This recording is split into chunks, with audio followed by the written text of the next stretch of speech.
नमस्कार दोस्तों, कैसे हैं आप सभी। दोस्तों आज मैं बहुत खुश हूँ कि मैं आप लोगों के सामने काफ़ी लंबे अरसे के बाद आपके सामने आ रहा हूँ। आज मेरे आने का जो प्रमुख उद्देश्य है, आप लोगों के लिए कुछ अच्छी जानकारी लेकर आया हूँ और आपके मन में जितने भी संशय चलते हैं, उन संशय को दूर करने का आज का उद्देश्य है। और उद्देश्य हम जितने भी विद्यार्थी होते हैं, मेरे जितने भी साथी होते हैं, उन सब के मन में, चाहे मैं कंपटीशन की तैयारी कर रहा था या आप कंपटीशन की तैयारी कर रहे हैं, सबके मन में किसी न किसी प्रकार का एक द्वंद्व चलता ही चलता है और वो द्वंद्व होता है किताबों का। तो इसी किताबों के द्वंद्व को दूर करने के लिए आज आपका साथी डॉक्टर साई को आपके सामने उपस्थित हुआ है। तो महादेव की सौगंध, आज की जो जानकारी है बेहद महत्वपूर्ण जानकारी है और इस वीडियो को देखने के बाद निश्चित तौर पर मैं ये कह सकता हूँ कि आपके मन का द्वंद्व जो संघर्ष है, मन में एक ऐसा विचार है जो एक कशमकश जो की स्थिति जो होती है, वो स्थिति दूर होगी। और वो स्थिति किससे दूर होगी, इसकी वीडियो को देखने के बाद। तो इस वीडियो को ज़्यादा से ज़्यादा लाइक और शेयर करना, अपना प्यार और स्नेह देना मुझे।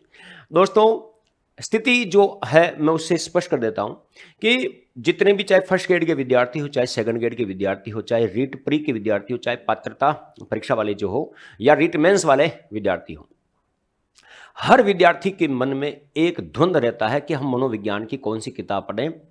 और मनोविज्ञान की किताब पढ़े तो कौन से लेखक की पढ़े, कौन से टीचर की पढ़े या कौन से पब्लिकेशन की पढ़े।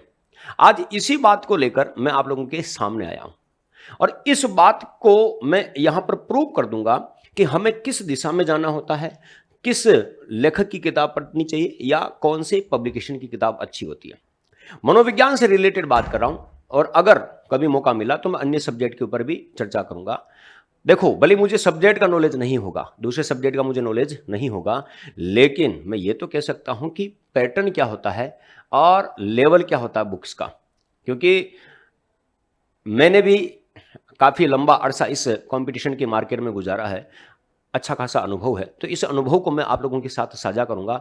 तो आज की हम जो शुरुआत करते हैं शिक्षा मनोविज्ञान या मनोविज्ञान की जो बुक्स होती है, उस बुक्स को हम कैसे तैयार करें या कंपटीशन को क्रैक करने के लिए हमारे रीट की तैयारी जो कर रहे हैं हम, चाहे रीट के लिए बात करें हम, ये पात्रता रीट पात्रता के बारे में बात करें, चाहे हम फर्स्ट ग्रेड के बारे में बात करें, किसके बारे में बात करें बेटा, फर्स्ट ग्रेड के बारे में बात करें, चाहे हम सेकंड ग्रेड के बारे में बात करें, चाहे हम रीट मेंस के बारे में बात करें, किसके दोस्तों, रीट मेंस के बारे में बात करें।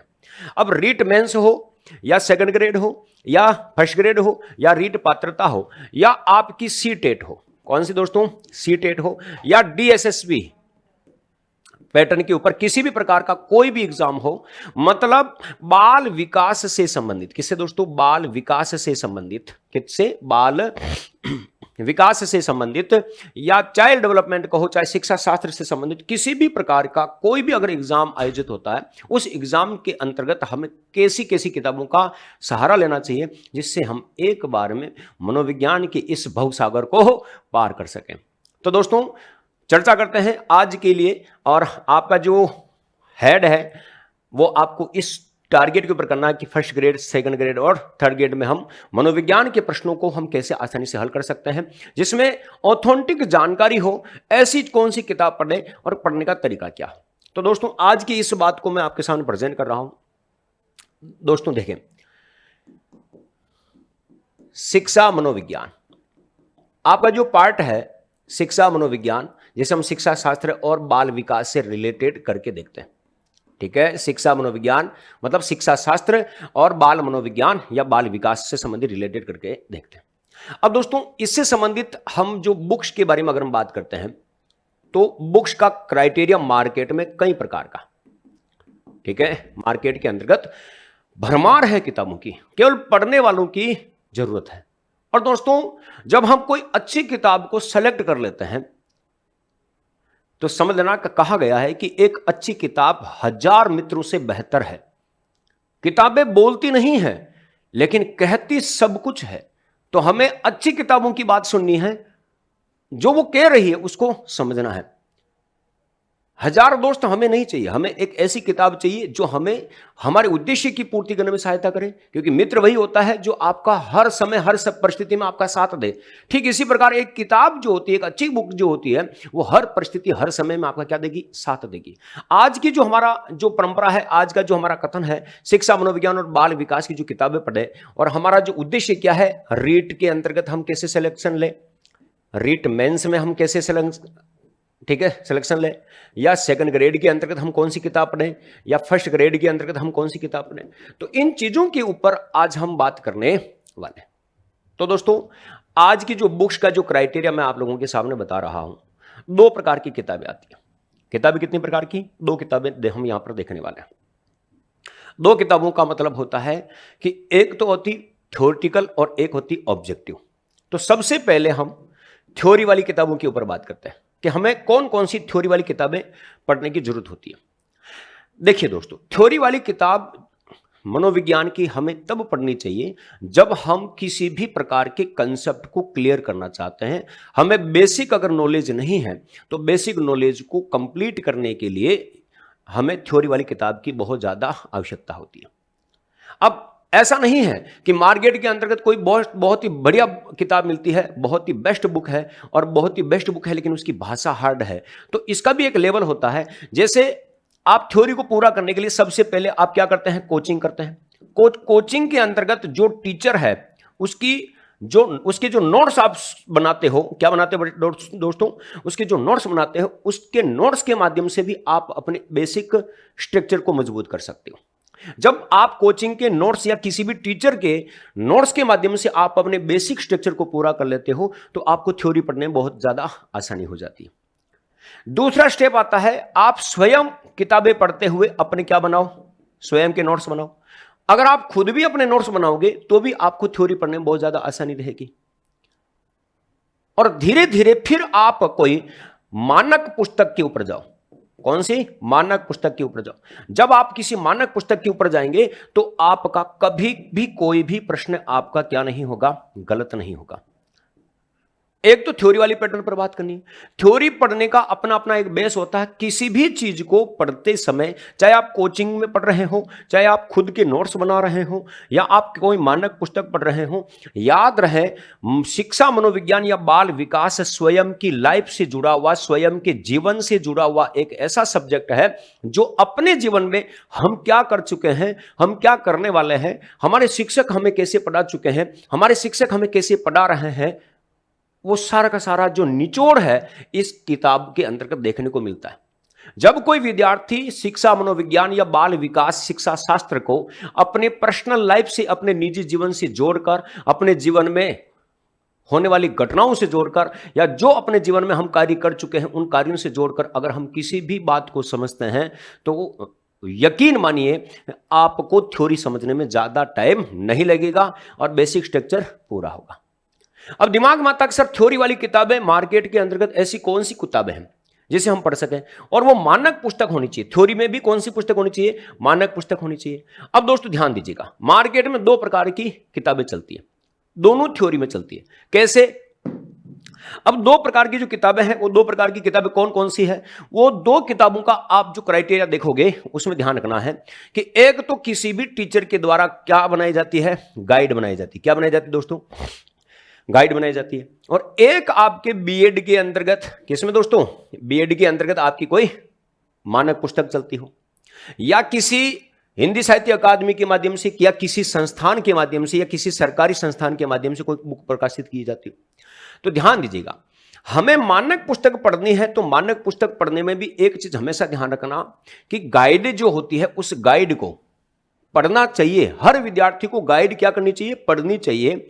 लेकिन यह याद रखना कि उसकी जो डिटेल है वो ऑथेंटिक है या नहीं, सही मानक पर है या नहीं। क्यों हमें गाइड क्यों पढ़नी चाहिए, इसका भी मैं लॉजिक बता देता हूं। क्योंकि गाइड की जो शैली होती है वो शैली आपके निजी जिंदगी से जुड़कर आती है और इसकी भाषा बड़ी सरल होती है। गाइड जो भी शिक्षक लिखता है, राजस्थान में मेरे बहुत सारे अच्छे अच्छे शिक्षक हैं, जैसे मैं अगर उदाहरण के तौर पर बताऊं, आर के वैष्णव सर है, हमारे उत्कर्ष में ही है, वो भी उनकी गाइड चलती है। अभी उन्होंने फिलहाल में ही उत्कर्ष प्लेटफॉर्म के माध्यम से अपनी एक नई किताब लॉन्च की है, है ना। वो किताब राजस्थान के अंतर्गत अपना परचम लहराएगी, यकीन मानिए, इतनी सरल और सहज भाषा में उस किताब को लिखा गया। राजस्थान के अंतर्गत और मेरे बहुत सारे साथी हैं, जैसे शिखर में एक हमारे परम मित्र हैं, जयपुर के अंतर्गत बहुत सारे पब्लिकेशन ऐसे हैं जो हमारे परम मित्र हैं, वो भी किताबें निकालते हैं। मैं किसी गाइड को पढ़ने के लिए ये नहीं कह रहा हूं आपको गाइड ही पढ़नी है, गाइड हमें पढ़नी इसलिए चाहिए ताकि हमारे कंसेप्ट छोटे छोटे पॉइंट के रूप में हमारे क्लियर हो जाए और आसानी से हम उन चीजों को समझ सकें, और जैसे ही समझेंगे फिर हम मानक पुस्तकों की ओर चले। जैसे सरल भाषा की किताबों को हम पढ़ते हैं, फिर हम बीएड में जो किताबें चलती है उसको हम पढ़ सकते हैं। जब बीएड की किताबों को अगर हम पढ़ लें तो किसी संस्थान के माध्यम से जो प्रकाशित किताब होती है उसको हम पढ़ लेते हैं। अब ध्यान दीजिएगा, हिंदी साहित्य अकादमी के माध्यम से अगर कोई किताब प्रकाशित हो रही है तो बोर्ड या आरपीएससी, अधीनस्थ बोर्ड या आरपीएससी, उसी किताब की जो थ्योरी है या एनसीईआरटी की जो किताब है उसी को मानक मानता है और उसमें दिए हुए कंटेंट को ही सही मानता है। अब यहां पर गाइड की एक कमजोरी भी है, क्योंकि गाइड के अंतर्गत अगर किसी लेखक ने, किसी व्याख्याता ने कुछ भी लिख रखा है तो उसको अधीनस्थ बोर्ड या आपका आरपीसी तो नहीं मानेगा। तो हमें सबसे पहली बात ध्यान करना, अगर कोई भी थ्योरेटिकल किताब हम पढ़ रहे हैं तो थ्योरेटिकल किताब पढ़ने का जो उद्देश्य है वो याद रखना चाहिए कि हम सही पढ़ रहे हैं या गलत पढ़ रहे हैं। तो इसका निर्धारण गाइड नहीं कर सकती, इसका निर्धारण एनसीईआरटी बुक करेगी, इसका निर्धारण आपका कोई मानक संस्थान है उसके द्वारा प्रकाशित पुस्तक ही करेगी। आप किसी नेट पर जाकर गूगल सर्च करके अगर आप किसी प्रकार का कोई डाटा लेकर आते हैं, उस डाटा को आप अगर आरपीसी के साइट पर अपलोड करते हैं कि मेरा ये प्रश्न सही है और आप इसे सही मानिए, तो वो कभी नहीं मानेगा। वो किसको आधार मानेगा? जो बेसिक, चाहे किसी बीएड किताब में चल रही हो या कोई प्रतिष्ठित लेखक हो, जो पुराना लेखक हो उसकी चल रही हो, और या किसी संस्थान के द्वारा हो या एनसीईआरटी की कोई किताब हो, उसको मानेगा। तो हमें दोनों प्रकार के जो लॉजिक है, दोनों लॉजिकों को समझना चाहिए। गाइड हमें इसलिए पढ़नी चाहिए ताकि हमारा बेसिक स्ट्रक्चर पूरा हो जाए, सरल भाषा में हम उन चीज़ों को समझ पाएं और सरल से हम कठिन की ओर चल सकें, और फिर अपने कहीं पर भी अगर कंटेंट में 19-20 का कोई भी आंकड़ा आ रहा है तो उस आंकड़े को हम पूरा कर पाएं। ठीक है, मैं किसी भी गाइड का समर्थन नहीं कर रहा, मैं किसी भी गाइड का विरोध नहीं कर रहा, मैं केवल और केवल आज का ये वीडियो बनाने का जो मेरा उद्देश्य है, इस उद्देश्य को मैं केवल इतना सा आपको बताना चाहता हूं। इस उद्देश्य को हम जो समझना चाहते हैं, मैं आपको केवल इतना सा बताना चाहता हूं कि हमें पढ़ना क्या है। गाइड भी पढ़नी होती है, क्योंकि हर बच्चा के दिमाग में संस्थान की जो बीएड की किताबें मोटी मोटी लाइनें होती, मोटे मोटे पैराग्राफ होते हैं, वो समझ में नहीं आते हैं। तो हमें लाइन टू लाइन चीजों को समझने के लिए गाइड का सहारा लेना चाहिए।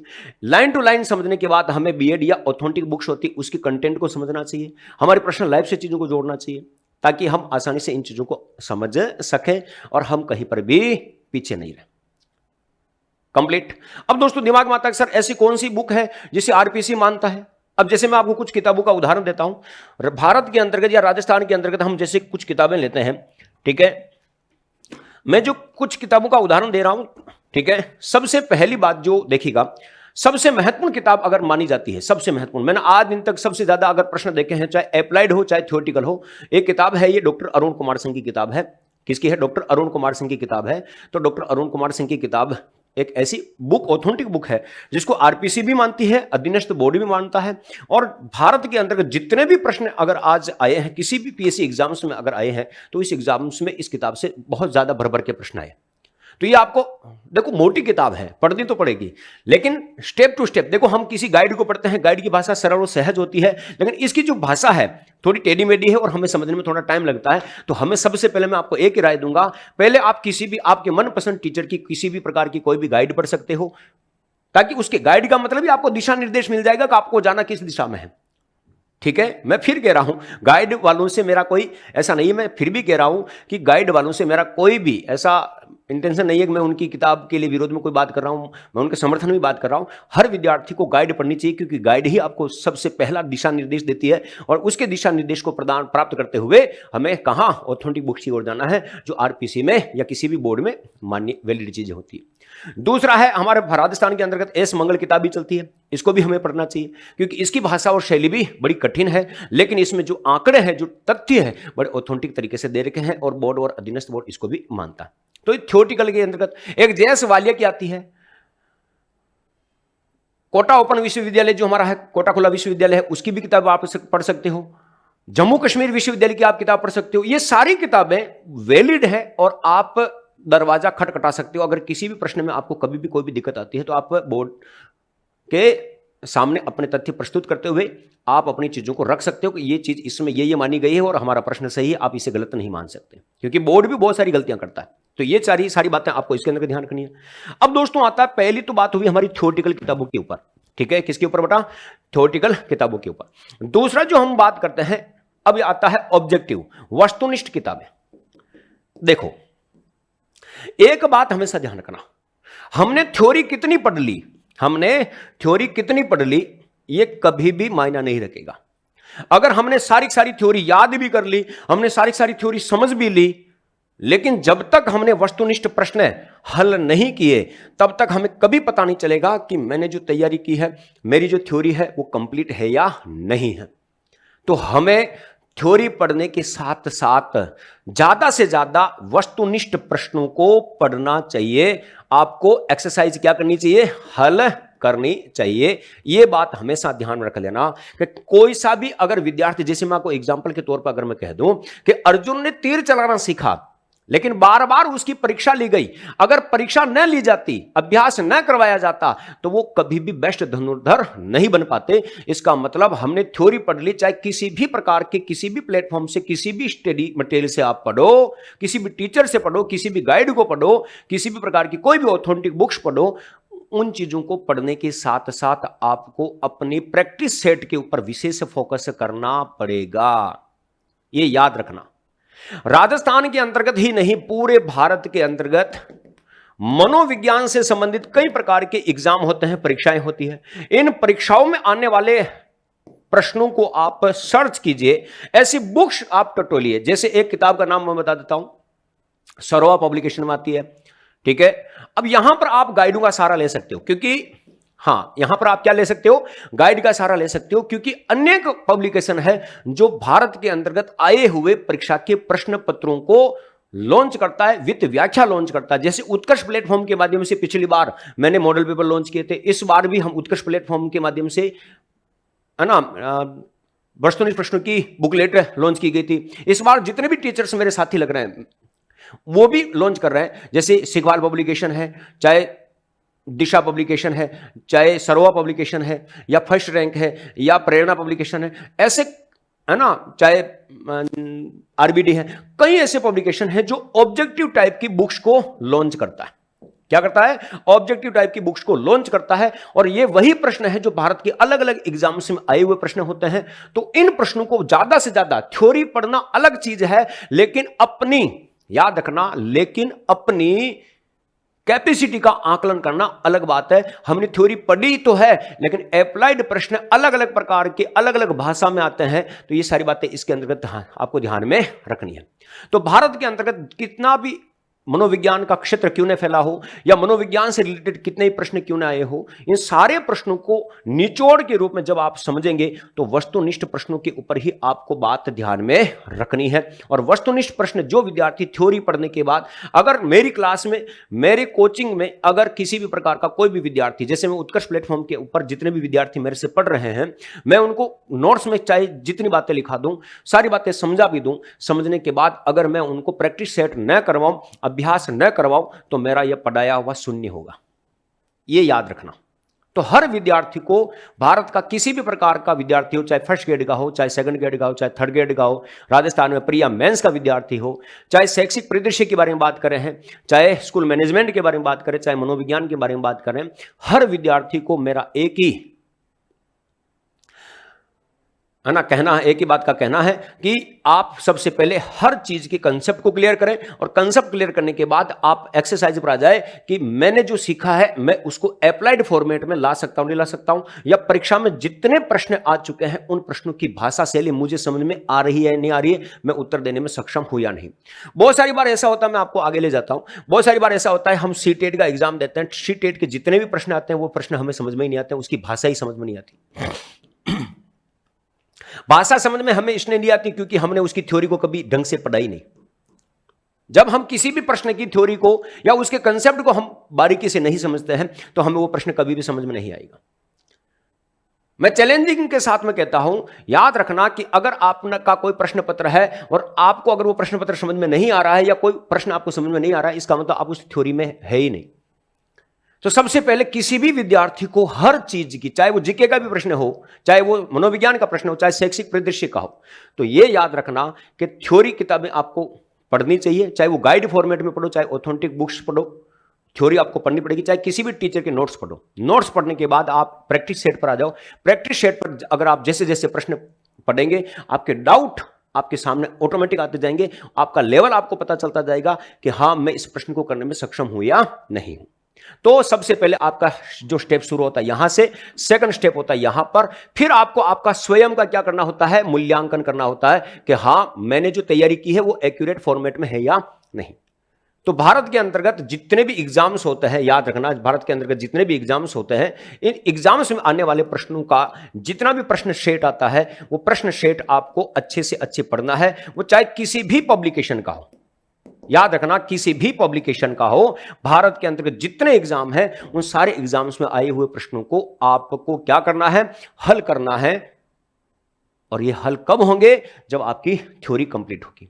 तो थ्योरी के अंतर्गत ऑथेंटिक बुक्स पढ़े, गाइड का सारा ले सकते हैं आप, जिसमें भाषा सरल सहज होती, आपको आसानी मिलती है, और फिर आप अपनी मातृभाषा में उस बात को कन्वर्ट करें और ज्यादा से ज्यादा प्रैक्टिस सेट के ऊपर फोकस करने का क्या करें, प्रयास करें। अब दिमाग में आता है कौन सी किताब लूं, क्या करूं, कौन सी किताब लूं? तो मैं फिर यहां पर कह रहा हूं, किसी भी पब्लिकेशन की, क्या, किसी भी पब्लिकेशन की ओल्ड पेपर या प्रीवियस ईयर पेपर आप ले सकते हो, जिसमें वित्त व्याख्या भी होगा, उसमें आंसर भी होगा, उसका वीडियो सॉल्यूशन भी होगा। मैं ये नहीं कह रहा हूं कि आपको किसकी किताब पढ़नी चाहिए, किसकी किताब नहीं पढ़नी चाहिए, लेकिन आपको थ्योरेटिकल चीजें पढ़ने के बाद आपको एक्सरसाइज बनाना है, और एक्सरसाइज करने के बाद आपको यह याद रखना है कि मैं किस तथ्य पर बिलोंग कर रहा हूं, मेरा स्टैंड क्या है। और अगर इन प्रश्नों को करने में आपको आसानी आ गई है, इसका मतलब आपने इसकी थ्योरी को अच्छे से समझ लिया, और आप एग्जाम में कभी भी असफल नहीं हो सकते। यह भी मेरी गारंटी है, ये मेरी गारंटी है। अगर आप स्टेप टू स्टेप चलेंगे तो ये चीज है। अब दिमाग में आता है सर कुछ तो बताते जाइए, तो याद रखना, जैसे मैं कई प्रकार की किताबें हैं मार्केट के अंदर जो ऑब्जेक्टिव टाइप फॉर्मेट में निकालती है, जैसे मैं उत्कर्ष प्लेटफॉर्म का सबसे पहला, क्योंकि मैं तो इस कर्मभूमि से जुड़ा हूं तो मैं तो इसका नाम लूंगा ही लूंगा, उत्कर्ष प्लेटफॉर्म के ऊपर हर सब्जेक्ट की ऑब्जेक्टिव टाइप किताब आ चुकी है, और उत्कर्ष बड़ा कमाल कर रहा है, और एक बहुत बड़ा नवाचार भी आपके सामने आने वाला है, जिसमें लाखों 10-15 लाख प्रश्न आपको एक्सरसाइज के रूप में मिलने वाले हैं। ठीक है, जब भी समय आएगा, बहुत समय आ चुका हालांकि नजदीक। ठीक है, आप सिखवाल पब्लिकेशन के अंतर्गत ओल्ड मॉडल पेपर की किताब ले सकते हो, सरोहा पब्लिकेशन की आप ओल्ड मॉडल पेपर की कोई किताब ले सकते हो, परीक्षा वाणी की कोई किताब है, ठीक है, परीक्षा वाणी की कोई किताब है, वो आप एक्सरसाइज की तौर पर ले सकते हो, या दिशा पब्लिकेशन की कोई किताब ले सकते हो, यूथ पब्लिकेशन की आप कोई किताब ले सकते हो। ठीक है, और आरबीडी की कोई किताब है। ये पब्लिकेशन कई हैं, तो क्योंकि कोई प्रतिष्ठित जो संस्थान है, जैसे कॉलेज बुक्स के अंतर्गत प्रश्न होते हैं, उनको आप हल कर सकते हो। हिंदी साहित्य अकादमी, हिंदी ग्रंथ अकादमी से आप प्रश्न प्रकाशित जो किताबें उनको पढ़ सकते हो। कोटा खुला विश्वविद्यालय की किताबें, जम्मू कश्मीर विश्वविद्यालय की किताबें, एमएलयू के अंतर्गत, माणिक्यलाल वर्मा के अंतर्गत जितनी भी ऑथेंटिक बुक्स हैं, उनसे थ्योरी पढ़िए, और इन पब्लिकेशन के माध्यम से आपके लिए जो ओल्ड मॉडल पेपर, ठीक है, ओल्ड मॉडल पेपर की जो बुक्स निकाली जाती है, इस बुक्स को आप अच्छे से पढ़ें और आप अपनी सफलता को सुनिश्चित कर सकते हैं। मैं फिर कह रहा हूं, मैं इन सभी में से मैं इसका साथी हूं, इसका कर्मचारी हूं, इसका एक इस प्लेटफॉर्म पे हूं, तो इसका नाम मैं सर्वोपरि मानता हूं, क्योंकि मैं तो इसी पर हूं, और हर व्यक्ति अपने हित की बात करता ही करता है। तो ये तो बात बिल्कुल एक्यूरेट है, लेकिन जितने भी एग्जाम्स हैं, ये भी अन्य प्रकार की किताबों का क्या करता है, पब्लिकेशन करता है, ओल्ड मॉडल पेपर का कलेक्शन करता है, अलग अलग प्रश्नों को छांट कर उनकी व्याख्या करते हैं। तो आप किसी भी पब्लिकेशन पर जाकर कोई सी भी किताब खरीद सकते हैं, लेकिन सबसे महत्वपूर्ण बात है ऑब्जेक्टिव टाइप की किताब से अपने टेस्ट को देते हुए अपना आत्म मूल्यांकन करना कि मैंने जो सीखा है वो सही सीखा या गलत सीखा। फिर एक स्टेप में लास्ट में और कह देता हूं कि किसी भी प्लेटफॉर्म से याद रखना, किसी भी प्लेटफॉर्म से याद रखना कि किसी भी प्लेटफॉर्म से अगर आपको टेस्ट देने का मौका मिले, क्या मिले, टेस्ट देने का मौका मिले, तो आपको टेस्ट देने का मौका भी कभी छोड़ना नहीं है, क्योंकि हर प्लेटफॉर्म, याद रखना, हर प्लेटफॉर्म अलग अलग प्रकार से, अलग अलग लेवल से क्या बनाता है, टेस्ट सीरीज बनाता है। और जब अलग अलग प्लेटफॉर्म अलग अलग लेवल से टेस्ट सीरीज बनाता है तो हमें अलग अलग तरीके से अपने आप को परखने का क्या मिलता है, मौका मिलता है। तो दोस्तों, आपको किताबें धुआंधार पढ़नी है, प्रैक्टिस सेट पर विशेष फोकस करना है। जो विद्यार्थी तैयारी बेस्ट करते हैं, केवल और केवल थ्योरी पढ़ते हैं, एक्सरसाइज या प्रैक्टिस सेट पर कभी फोकस नहीं करते, वो कभी सफलता प्राप्त नहीं कर पाते हैं। ऐसा मैं इसलिए कह रहा हूं क्योंकि उन्होंने अपना कभी आत्ममूल्यांकन किया ही नहीं। तो दोस्तों, आज की जो बातें थी, मैंने आपके लिए जितनी भी विषय वस्तु को बतानी थी, एक बेहतरीन तरीके से बताने का मैंने प्रयास किया। उम्मीद करता हूं ये जो जानकारी है आपके लिए एक मील का पत्थर साबित होगी। अगर वीडियो ठीक लगे और आपको मेरी बातों में कुछ सच्चाई नजर आए तो मुझे आपका प्यार और स्नेह दें और वीडियो को ज़्यादा से ज़्यादा लाइक और शेयर करें। तब तक के लिए मुझे आगे दीजिए। आपका अपना डॉक्टर साई को धन्यवाद। Thank you.